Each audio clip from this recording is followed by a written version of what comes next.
আমেরিকার পাগলা ঘোড়া বা যদি বলি যে তিনি সারা বিশ্বের পাগলা ঘোড়া ডোনাল্ড ট্রাম্প ক্ষমতা নিয়েছেন। ডোনাল্ড ট্রাম্প ক্ষমতা নেওয়ার পরে বাংলাদেশের রাজনীতিতে এফেক্ট পড়বে এই ধরনের একটা প্রেডিকশন অনেকেই করছে, বিশেষ করে ভারতের সংবাদ মাধ্যমগুলো এটা বেশি বলছে।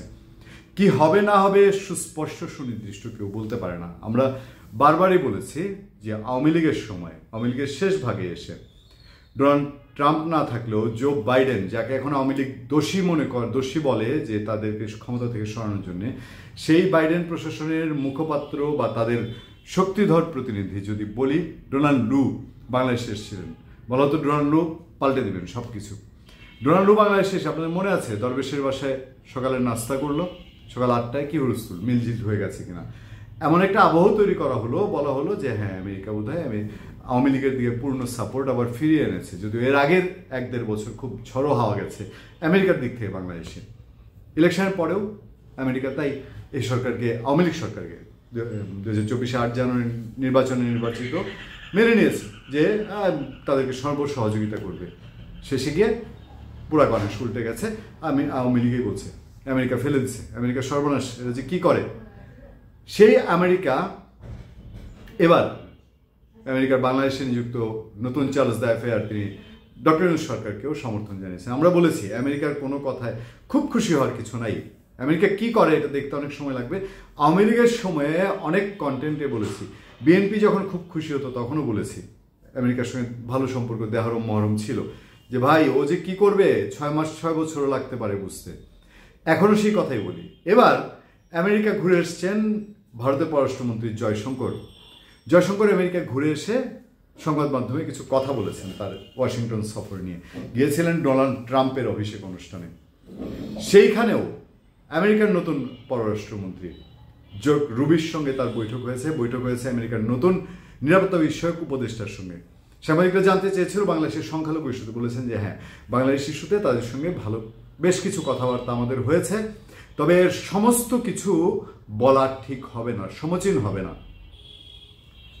এই বিষয়টা খুব গুরুত্বপূর্ণ হচ্ছে এই যে আমেরিকা কিন্তু কিছু বলেও না, চুপচাপ থাকে। বলেছে গত 1-2 সপ্তাহ আগে বলেছে। সেটা ধরেন জো বাইডেন প্রশাসন থেকে ডোনাল্ড ট্রাম্প প্রশাসন আসলেই কিছু একটা ওলট পালট দহরম মহরম হয়ে যাবে। এখন পর্যন্ত ডোনাল্ড ট্রাম্প প্রশাসনের দায়িত্বশীলরা কেউ কিছু বলছেন না, তবে আজ করা যায়। ধারণা করতে অনেকে অনেক কিছু বলছেন। জয়শঙ্কর কেন আড়াল করলেন, লুকালেন বা বললেন যে যা যা কথা হয়েছে সব বলা যাবে না, তাহলে আমরা কোন কথাটা আড়াল করতে চাইছি? যেটা বললে কৌশল ফাঁক হয়ে যাবে, বা যেটা বললে বন্ধুর ক্ষতি করা যাবে, অথবা যেটা বললে শত্রুকে ক্ষতি করতে গিয়ে প্রকাশ হয়ে গেলে আমি সেটা মিশনটা সাকসেসফুল করতে পারবো না, এরকম কিছু নিশ্চয়ই। আর না হলে এইসব কথা দ্বিপক্ষীয় সম্পর্কের কথা স্পষ্ট বলতে কারো কোনো বাধে না। আমাদের দেশে একটা কথা বলে, প্রচুর একটা কথা আছে, কাউকে যদি কোনো একটা কিছু ছড়িয়ে দিতে চান পুরো গ্রামে, তাহলে আপনি ওই একজনকে গিয়ে, ওই লোকের সবচেয়ে বাঁচার লোকটাকে কানে কানে গিয়ে বলবেন, জানিস এই হয়েছে, এই কথাটা কিন্তু কাউরে বলবি না। আপনি যখন বলবেন কাউরে বলবি না, দেখবেন যে পরের দিনেই পুরো গ্রাম জেনে গেছে, কারণ আপনি যে বলেছেন কাউরে বলবি না। না, শ্রী জয়শঙ্কর এই যে বলেছেন বলার সমীচীন না। সুতরাং সাংবাদিকরা এখন এর পিছনে ঘুরবে। প্র্যাকটিক্যালি মাঠে যাওয়া হবে, তার আগে অনেক কিছু ধারণা করা যাবে। ডোনাল্ড ট্রাম্প প্রশাসন বাংলাদেশের উপরে কোনো হাত দেওয়া বলতে তার তো একটা ছায়া তো আছেই।